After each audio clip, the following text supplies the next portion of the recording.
My name is Lizzie. Each fortnight I'm bringing along a different origami fold, and that's to encourage you to continue taking time for your well-being and that time for your self-care when you just get lost and immersed in doing something that just makes you feel good. And with origami, it's all about being patient and kind to yourself, and with time and patience you will get there and you'll feel a great sense of achievement that you've stuck at it and something wonderful has emerged. And this is all encouraged for me from a patient at UCH, which is where I work. And these films are very much in continued support really for staff and for patients as well. But it's for everybody to use. So I'm really delighted that you can join me with this film. So this fortnight, I'm very excited to be sharing, I think, an absolutely beautiful fold. This is from one single piece of paper, and it's a traditional fold. And I have learnt it from someone called Peter Buchan-Symons and his lovely book, Seaside Origami, sorry. And it's full of all sorts of delightful designs that he's come up with, and we'll be sharing some another time as well, with thanks to Peter, but also some traditional folds which I've not known before. And this is a traditional fold, so it's a spiral shell. It really reminds me of the wonderful Nautilus, which I love.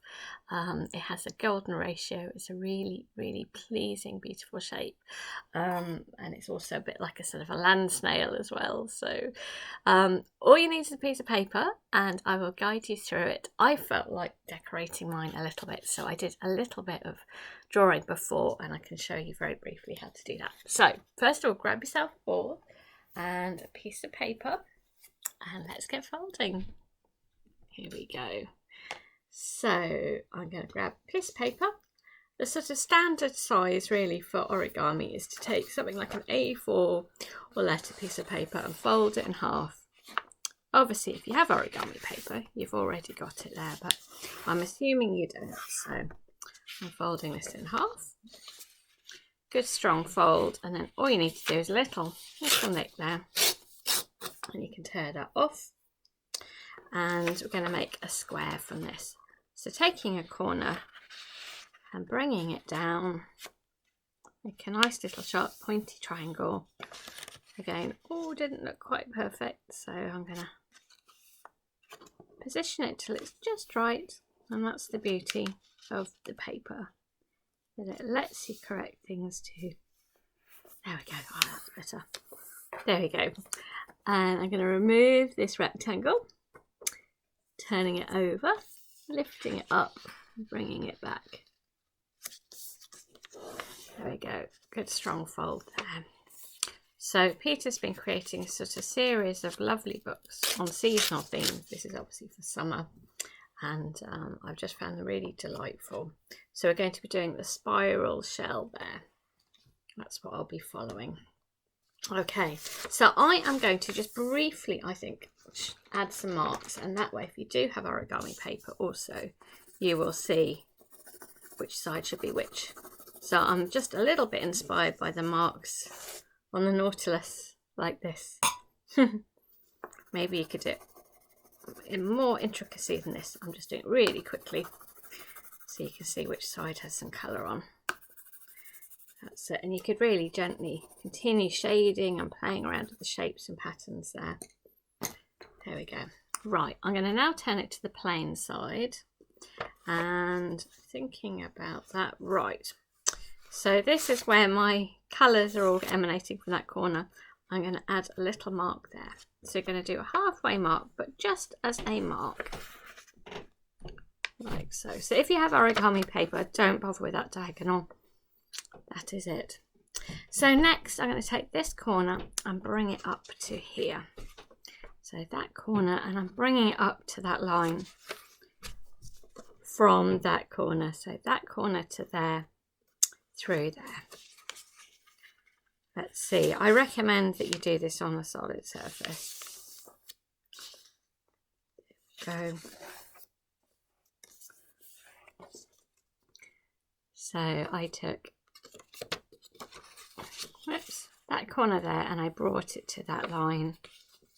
so that it comes up here. The next step's really easy because I'm just going to take this side and line it up down here, so it's like a nice little sort of a hug, but it's a really nice long pointy area then.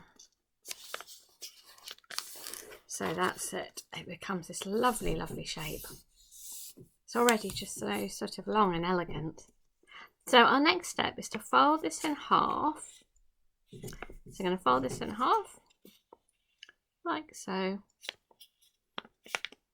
Feels such a lovely strong shape there. There we go. Right. So our next step is we're going to take this longer bit and we're going to bring it down like this. So this is going to be the front of the shell. Now don't worry about the direction at the moment. We're just going to enjoy adding the lines. So this long bit, and I'm bringing this down. The important thing is to make sure that this is 90 degrees so it looks like a nice little square. There we go. So that's 90 degrees there. Well, good enough, I think. Now pick up this end. And I want you to pick this up and line it up with that line. So I am lifting it up like so. And now we're going to keep doing this. So we're going to again take this and line it up with that line.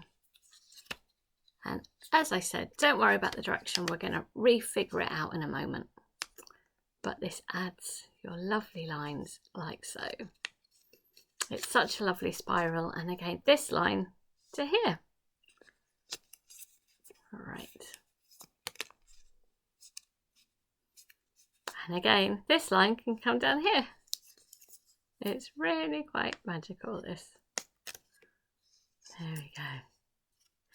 And then this line to here, and you just keep going, and it just drives you on and on to just keep enjoying following these lines to as long as it will take you. And then this line up to here. There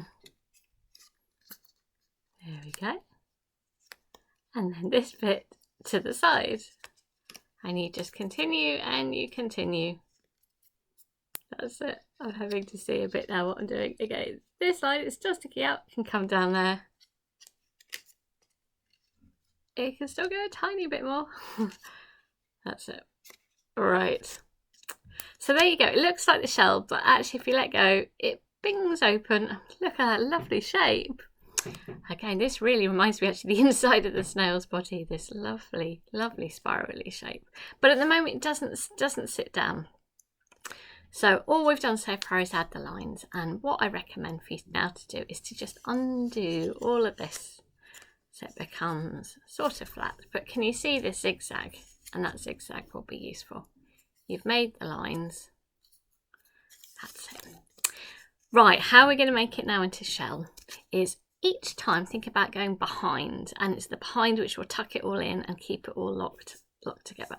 So here, this line before had gone that way, I need to reverse it so it goes back. So you're not adding any extra lines, but each step go backwards, and it feels a little bit illogical. So here it would go forward. No, you need to go backwards.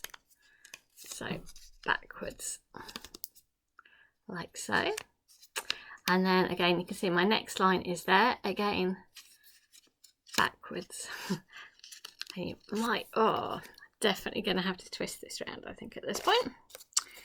So I'm going to have to go, no, not forward. I keep on wanting to do it, but it's backwards like so.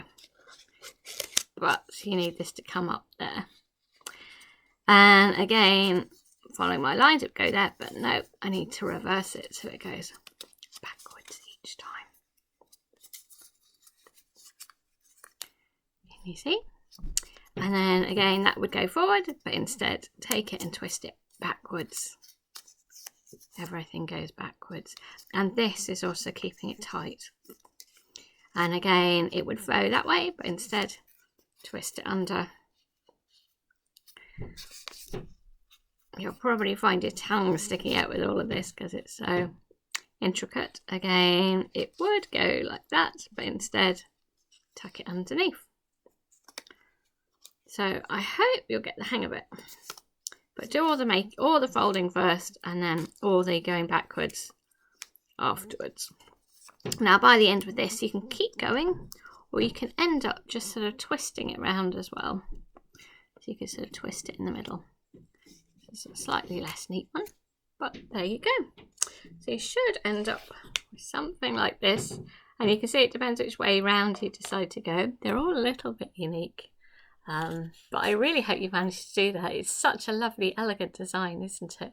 And look, no glue, and it will stand up beautifully as well, like so. And I hope that makes you think of lovely beaches and nature and happy, happy folding. Thank you.